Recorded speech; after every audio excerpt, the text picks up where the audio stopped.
Hello, welcome back to the channel. In this video, I'm going to walk you through a easy step-by-step guide on how to find multifamily properties in PropStream. So to get started with a quick and straightforward guide. So the first thing to do is to log in into your PropStream account. So to do this, go to propstream.com, then sign into your account. Then from there, you have to choose a location. So in the search bar at the top, type in this city, zip code, or country where you want to search, or then hit the enter rather. Then after that, you have to click the filter button at the top left of the screen to open your search option. Then after that, you have to select the properties characteristics. So under the property characteristics section, click on property type, which is to choose the multifamily from the drop down list.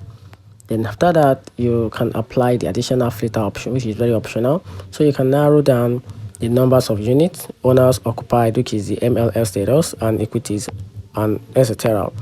Then after that, you have to click apply filters. So once your filters are set, click apply filters to view the multi-family properties. And after that, you can also browse or save your list to view the result on the map, or export, even save them to the list for future use. And that's it. Find the video helpful, turn on the notification button and subscribe for more. Thanks.